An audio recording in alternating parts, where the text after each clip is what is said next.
Apa yang membuat Angel memilih Eropa untuk studi sebelumnya? Europe. I've never been to Europe. Irlandia, orangnya ramah-ramah kan. Kalau di jalan bisa sapa, senyum, bilang how are you gitu. It's nice, seperti orang kita. Jadi nggak ada culture shock yang berlebihan. Itu sih yang paling pertama. Dan kebetulan dapat beasiswanya di sana.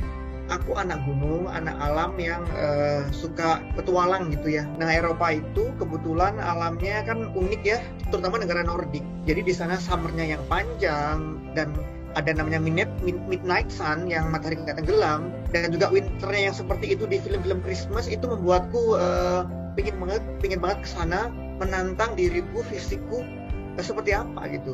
Jadi bagaimana ingin merasakan bagaimana kalau tiba-tiba jam 12 malam ada matahari, kemudian rasanya main ke Kutub Utara, ke desa Sinterklas, naik husky dan lihat aurora.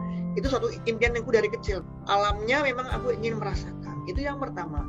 Yang kedua, kalau kita belajar dari sejarah, memang teknologi itu kan burn from Europe. Kayak kebetulan aku anak metalurgi, itu teknologi canggih seperti pengolahan tembaga itu lahir dari Finlandia waktu itu.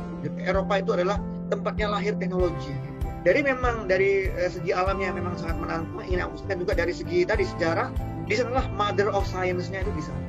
I was curious of how Europe looks like, and especially waktu itu, because like I was studying international relations, and at that time Brexit had just happened, about like a year before my exchange to Europe. So I think it's a good opportunity for me to actually learn on the spot, seeing what's happening on the ground regarding Brexit and how a country actually tries to break away from European Union.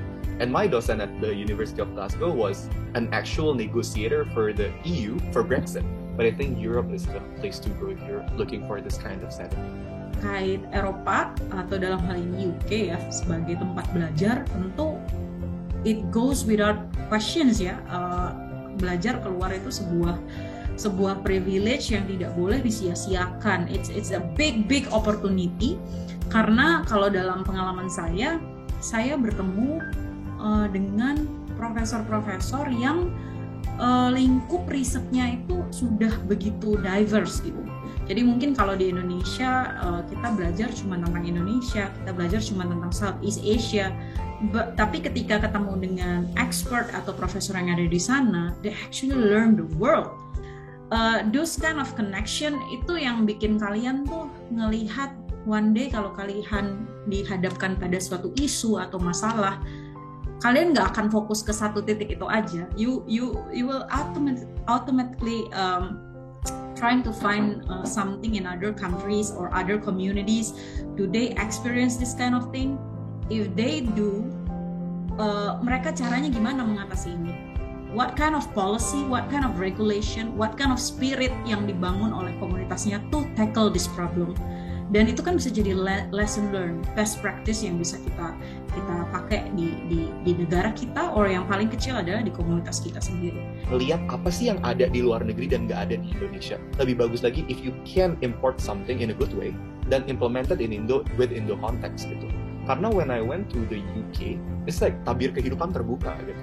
You guys are still young, kapan lagi gitu kalian mau pergi as an exchange student? Saya juga dorong terus teman-teman, kejar terus mumpung masih muda, jangan kasih kendor buat terus belajar gitu. Karena waktu saya umur berapa ya, 27 gitu, saya mikirnya, mumpung saya masih muda nih, 27 tahun, single, available. Jadi kata saya nggak pakai buat belajar lagi gitu. Karena yang saya pikir nanti kalau kita udah berkeluarga, bayar listrik, bayar rumah, bayar apa, jadi kayaknya udah penuh kepalanya. Jadi sebelum itu I really encourage you guys to pursue further higher education gitu, terutama di Eropa.